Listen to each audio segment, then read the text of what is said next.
Buenas tardes. En la semana 8 nos toca estudiar los delitos contra la fe pública. En vista de no haber podido recibir las clases del día sábado pasado, semana 7, vamos a comenzar haciendo un repaso acerca de los delitos contra la propiedad. Se les puso el recurso en la semana 7, pero es imperativo que podamos discutir un poco esto antes de entrar a lo que son los delitos contra la fe pública, que están muy relacionados. En los delitos contra la propiedad, el bien jurídico, según nuestro Código Penal, es la propiedad. Según la doctrina, esto también debería abarcar al patrimonio en su totalidad, ya que son derechos reales y personales, bienes materiales e inmateriales. Se protege, según nuestro código, la propiedad común. También hay una ley especial, que es la ley de derechos de autor, que protege derechos de autor y otras propiedades intelectuales, ya dentro de una codificación especial. La denominación de delitos contra la propiedad proviene del antiguo derecho español y tuvo su fuente en el derecho francés. Y no solo pretende abarcar el derecho real del Código Civil, sino un conjunto de bienes e intereses patrimoniales. ¿Y esto por qué? Porque hay que tomar en cuenta todo lo que es el patrimonio, por lo que en realidad los delitos contra la propiedad, según la doctrina, deberían llamarse delitos contra el patrimonio de las personas. Podemos clasificar estos delitos contra la propiedad, según la doctrina, según el autor Cuello Calón, como dos grandes grupos.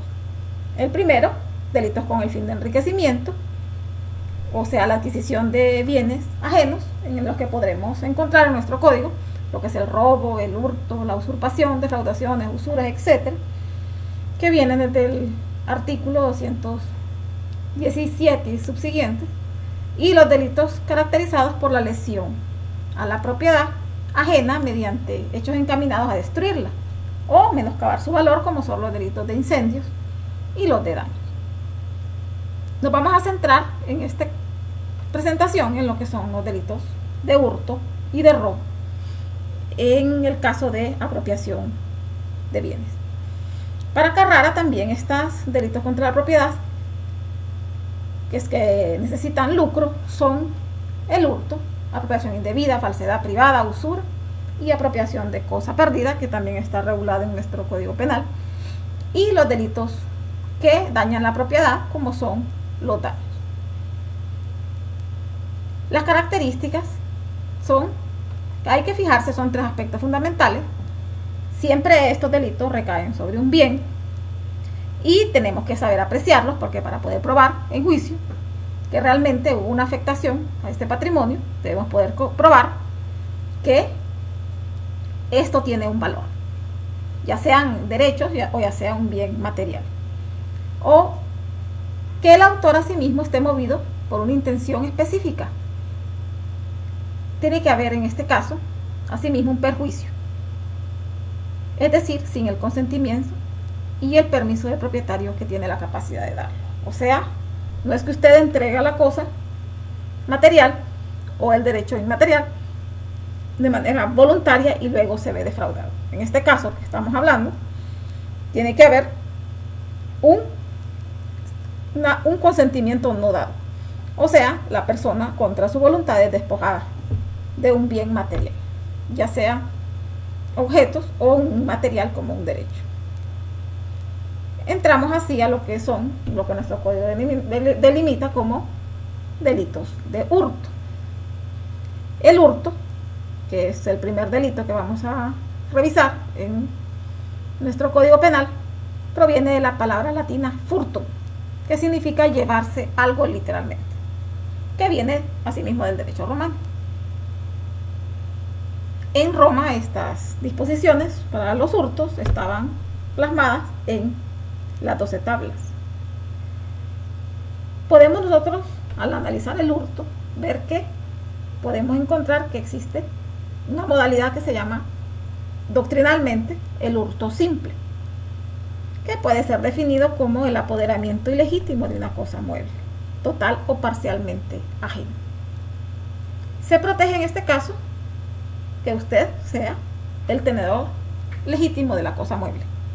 En el hurto hablamos de cosas muebles, no así de cosas inmuebles. Tiene que tener en cuenta ese detalle, ya que estamos hablando de cosas que puedan ser realmente sustraídas. La tenencia se refiere asimismo a la cosa bajo su poder, por lo que debe haberse dado la transferencia del poder del tenedor al poder del ladrón. Esto es discutible para poder determinar si se consumó o no el delito de hurto, o si estamos ante una modalidad de tentativa en relación con el delito. El hurto simple, en este delito, tener la cosa bajo su poder, implica la posibilidad inmediata de realizar materialmente sobre la cosa actos dispositivos. Esto según la doctrina. Esto nos implica complicaciones a la hora de poder probar en un juicio y poder condenar a una persona por un delito de hurto consumado, en vista de que esta exigencia de disponibilidad es difícil de probar cuando el hurto ha sido interrumpido de manera infragante, cuando se captura a la persona que lleva la cosa en su poder de ajena pertenencia. Pero además es necesario que ese apoderamiento se le transfiera directamente al autor del delito. Por eso decimos que cuando alguien arrebata una cosa a una víctima y ésta la recupera de inmediato, o sea, de forma infragante, estaríamos mejor, en vez de un delito consumado, ante un delito de tentativa, porque no se pudo realmente llegar a consumar ese apoderamiento. Esto también lo sostiene la Corte Suprema de Justicia en sentencias de la Sala de lo Penal, que hay que tomar en cuenta a la hora de verificar un expediente o una acusación, ya sea como parte de la defensa o como parte de la fiscalía, para poder acreditar que en efecto se consumó o no el delito de hurto. Lo que es muy importante en vista de que existe mucha diferencia entre un delito en su grado de ejecución de tentativa y un delito en su grado de consumación en cuanto a la pena a aplicar. Los elementos del delito de hurto son precisamente esas 4. Acción material del apoderamiento.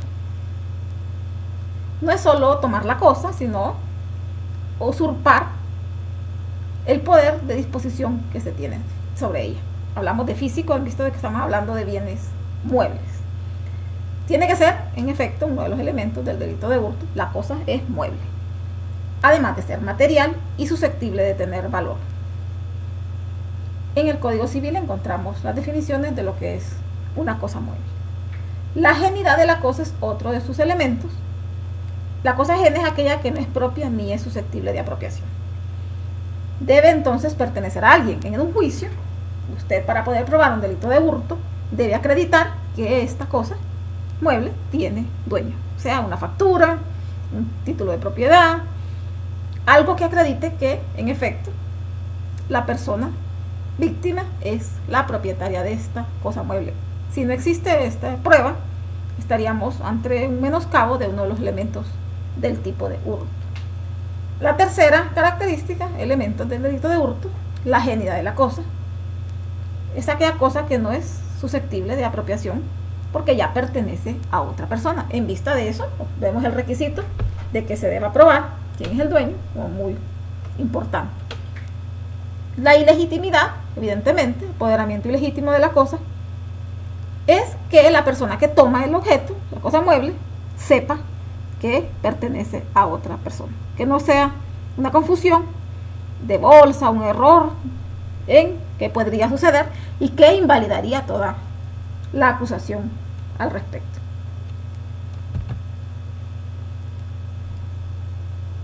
El dolo, que es otra parte importante para la hora de analizar un delito, que es la parte subjetiva, comprende precisamente el conocimiento del desapoderamiento del tercero y la voluntad de tomar y disponer de la cosa sustraída.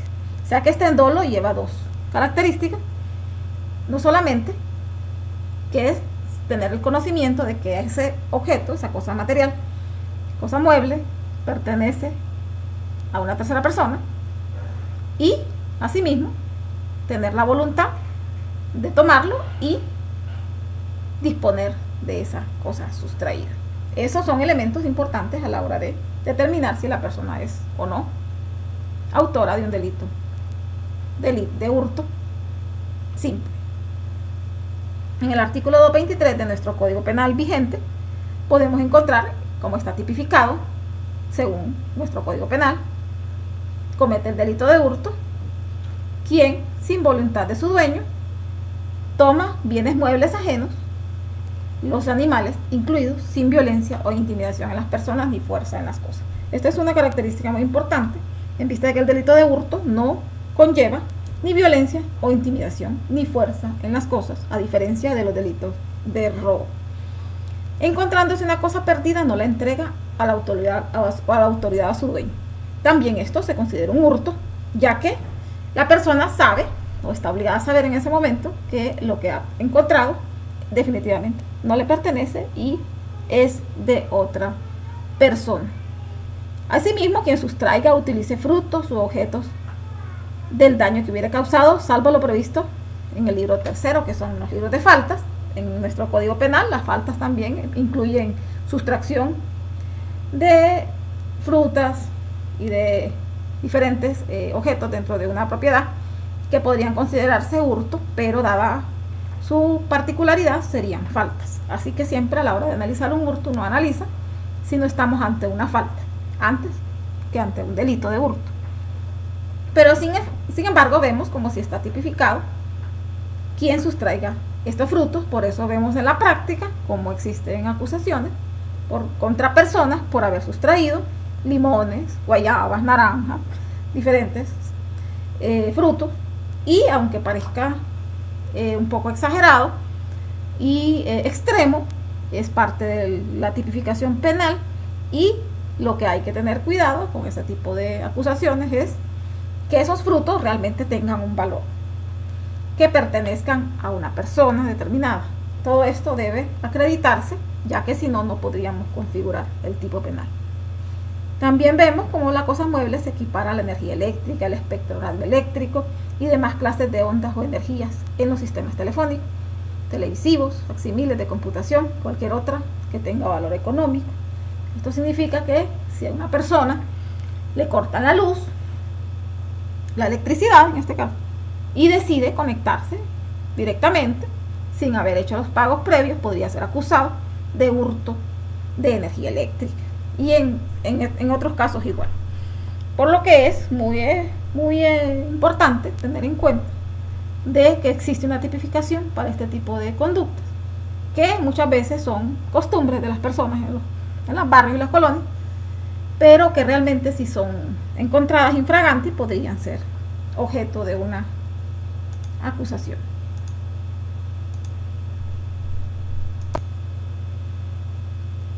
Los delitos como el hurto se pueden asimismo clasificar según nuestro Código Penal en 3 clases: hurto propio o simple, que es la del numeral 1, hurto de cosa perdida, que es la del numeral 2, y hurto de los dañadores, numeral 3.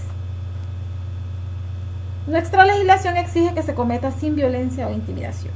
Vemos que esto, intimidación, violencia y fuerza en las cosas, es típico de un delito de robo, no de un delito de hurto, lo que es una forma muy sencilla de diferenciar estos dos tipos penales contra la propiedad. También están los hurtos agravados, que los podemos encontrar en el artículo 225 de nuestro Código Penal vigente, donde por ciertas circunstancias se aumentará en 1/3 la pena, lo que es bastante. Vemos que existen 4 modalidades de hurto agravado: por empleado doméstico, cuando interviene gran abuso de confianza, esto porque estas son personas que entran a las casas de manera consentida, pero aprovechándose de esta confianza y esta facilidad, proceden a cometer un hurto. Entonces esto se agrava en 1/3. También quien se aprovecha de calamidades públicas o privadas, cuando hay un incendio, cuando hay una inundación y las personas proceden a tomar lo que no les pertenece, y asimismo utilizando la noche, o si para ejecutarlo la gente se quedare en un edificio o lugar destinado a la habitación, como algún empleado que decidiera quedarse escondido para luego proceder a hurtar bienes de una empresa, o en un ladrón que se introduce en una casa y se decide que caiga la noche para que nadie lo vea y proceder a sustraer. Esto entrando de manera consentida, hablando, no habiendo fuerza ni violencia. Con la cooperación de otras personas, en este caso dos, o por una sola que se finja agente de la autoridad o empleado de un servicio público. Esto es el típico ejemplo, pues, que vienen a las casas, vamos a fumigar, venimos por una encuesta y cuando la persona abre la puerta y deja entrarlos, se descuida un momento y toman bienes de la casa. Esto sin recurrir a la violencia ni a la intimidación, porque si no estaríamos ante un delito de robo. Asimismo, con la cooperación de dos o más personas, en este caso, este tipo penal del artículo 25, numeral 4, ha servido para que en algunas ocasiones se quiera utilizar este agravante por analogía al delito de robo y agravarlo a sí mismo cuando dos personas lo cometen, pero ya la Corte Suprema de Justicia determinó lo que significa cuadrilla, o sea, que podemos entender por cooperación de dos personas, de más de dos personas, y determinó que solo cuando son 4 personas podemos agravar un delito de robo. Así que no podemos hacer esa analogía con el numeral 4 del hurto del artículo 225, porque la Corte Suprema ya estableció que deben ser al menos 4 personas que cometan el hecho. Y en este caso solo nos podríamos quedar con que son cooperación de dos o más personas, pero tenemos que llevar esta agravante a la parte del análisis del delito de hurto, de autoría y participación. Tienen que ser coautores, personas que cooperen entre sí, pero no podemos directamente aplicarlo en el tipo penal específico, sino que ver cómo resolvemos este problema entre lo que es la jurisprudencia de la Sala de lo Penal y la ley en la parte de la autoría y la participación. También tenemos el hurto de ganado, el mayor, y otro tipo de animales domésticos. La expresión de ganado hace referencia solamente a los cuadrúpedos de cierta talla, domésticos, de carga o carne. También ya el código establece cuáles son el ganado mayor y lo define expresamente: las vacas, bueyes, caballos, mulas, asnos, cebúes y llamas. Y que el ganado menor son ovejas, cerdos y cabras. Lo demás que no está definido no podemos nosotros decir que sea ganado mayor o ganado menor. No podemos decir que una gallina es parte de este tipo penal. Tendríamos que considerarla en otro tipo penal, las aves de corral. Terminando así entonces con lo que son los delitos de hurto en este caso.